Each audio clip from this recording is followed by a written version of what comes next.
बहाव के उल्ट। डॉक्टर अब्दाल बेला की किताब रस्ता से एक मजमून पेश खिदमत है, बहाव के उल्ट। हम बहाव के उल्ट नहर किनारे दरख्तों की छतरी छाँव में जा रहे थे। गर्मियों का मौसम था, नहर किनारे लोग आ जा रहे थे। पीले तांगानुमा रिक्शों में घोड़े की जगह मोटरसाइकिल फंसे शोर मचा रहे थे। अंदर बंदे फंसे हुए उसकी अगली पिछली सीटों पर बैठे टूटी सड़क पे फुदक रहे थे। कुछ मोटरसाइकिल रिक्शों की टांगों में फंसे बगैर भी भाग रहे थे। अक्सर मोटरसाइकिल वाले ने अपनी बीवी और कई बच्चे लटकाए हुए थे। इर्द गिर्द खेतों में लोग घुसे गंदम की सुनहरी बालियों का सोना इकट्ठा कर रहे थे। लोगों के चेहरे पिचके हुए थे। अक्सर चेहरों का रंग पीला पीला था। धूप जले कमज़ोर नहीफ चेहरों पे लेकिन एक अजीब सा दुख भरा इत्मीनान था, जैसे इन्हें किसी से कोई शिकायत नहीं। वो अपने अपने नसीब से खुश हैं।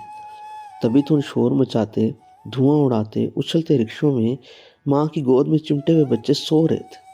साथ बैठे बूढ़े जवान भी अपने अपने नसीब में आई ज़रा ज़रा सी आती जाती उन पर सिरकती उतरती छाँव के परछाँव में दुबके बैठे ऊँग रहे थे। मैंने एक रिक्शा को हारन बजा के आगे से हटने का हुक्म देकर बाबा इरफानुल हक से पूछा, बाबा जी, ये इत्मीनान किधर से आता है? निर्वाण क्या चीज़ है? बाबा इरफानुल हक ने एक लम्हा मुझे रिक्शा को ओवरटेक करते देखा, फिर थोड़ी देर ठंडी गाड़ी के चमकते डैशबोर्ड पे हाथ फेर के अपने सर के काले सफ़ेद बालों की तह जमाई और धीरे से मुस्कुरा के मेरी तरफ मुड़ के बोले, देख यार, बंदा हो या कोई बर्तन, उसे टांका लगाना है, कोई तरेड़ उसकी जोड़नी, अंदर का उसका कोई बल निकालना, कोई गिरा खोलनी। पहले एक काम करना पड़ता है, जानते हो? जी आप बताइए। मुफ्ती जी से भी यही पूछा करता था। बोले, जो उन्होंने जवाब दिया वही उसका जवाब। मैं मुस्कुराया। बोले, पहले अंदर से खाली करना पड़ता है, बंदा हो या बर्तन, जब तक खाली ना हो टांका नहीं लगता। खाली कैसे? किस किस से खाली? मैंने खाली सड़क देख के गाड़ी की रफ्तार बढ़ा दी। साए तेजी से गाड़ी की विंड स्क्रीन पे वाइपर की तरह चलने लगे। बोले, देख अंदर जो भी काट कबाड़ भरा हुआ उसे निकाल। जैसे घर का स्टोर कभी कभार उठ के खाली करके उसमें स्प्रे करते, फालतू सामान उठा के डस्टबिन में फेंकते, जो कभी इस्तेमाल नहीं हुआ सालों से वो शय उठा के एक तरफ करते। दिल में सोचते किसी को दे दूं, फिर ख्याल आता शायद ज़रूरत पड़ जाए, फिर उसे उठा के वापस रख लेते। करते हैं ना ये? जी करते हैं। यूँ तो स्टोर भी खाली नहीं होता। बंदा तो बहुत बड़ा वेयर हाउस। बंदे के अंदर नस्ल दर नस्ल का गुबार, बगोला, तूफान भरा हुआ गुस्सा, जिसे देखो गुस्से से तिलमिला रहा है, जैसे उबलते तेल में पकोड़े की तरह पड़ा। सूं सूं बंदे के अंदर बाहर होती। अक्सर बंदे को ये भी इल्म नहीं होता कि वो गुस्से किससे। बात पता है क्या? हम लोग ये काम नहीं करते। कौन सा? हम लोग माफ़ नहीं करते। कोई बाप से गुस्से के ढंग का कोई काम नहीं किया, उसके लिए कुछ बनाया नहीं। किसी को बाप के बाप दादा पे गुस्सा कि उसने हवेली सिर्फ एक बनाई और बेटे 5 पैदा कर लिए। नस्ल दर नस्ल पुराना क्रूर गुस्सा। आगे पीछे लोगों को तो हमने क्या माफ़ करना है, सरे हम खुद को भी कचोके मारते रहते। सुए मार मार के जैसे बर्फ़ के डले तोड़ते रहे, यूँ अपने अंदर की जमी महरूमी की बर्फ़ को तोड़ने में लगे होते। हर बुरी बात पे हमने किसी न किसी को जिम्मेदार ठहराना, किसी का कसूर किसी को थोप के कोड़े मारने बातों के। पता, टेढ़ी तर्श और तंज भरी बात तेज़ छुरी से ज़्यादा काटती। सुबह शाम हम अपनी कोड़ी खट्टी बातों से अपने इर्द गिर्द की छाँव में छेद करते जाते। दूसरों को लहू लहान करके अपने अंदर से कोई अजीब सी खुशी महसूस होती, जैसे अपनी महरूमी का मदावा कर ली। अपने अंदर का कोई ज़ख्म छेड़ के उस पर मरहम लगा ली। मरहम नहीं होती वो नमक होता है। मरहम के वहम में हम सबसे ज़्यादा खुद को काटते, अपने अंदर के बंदे को टिकटिकी पे बांध के कोड़े मारते। जानते हो सबसे पहले किसे माफ़ करना चाहिए? कौन सबसे पहले माफ़ी का हकदार? किसे पहले माफ़ी देनी ज़रूरी? किसे? अपने आप को। हम दूसरों को तो क्या, खुद को माफ़ नहीं करते। अपने अंदर अदालत लगाए, खुद ही मुल्ज़िम के कटहरे में खड़े अपने ही खिलाफ पर्चा काटे, اپنے آپ کو اپنے جرائم بتاتے جاتے۔ اس وقت ہم کبھی اپنا وکیل صفائی وہ لاتے جو سارا ملبہ کسی اور کے سر تھوپ کے تمہیں کو جج کی کرسی پہ بیٹھے کہتا سارا قصور اس بندے کا، اسے پھانسی پہ لٹکا دو۔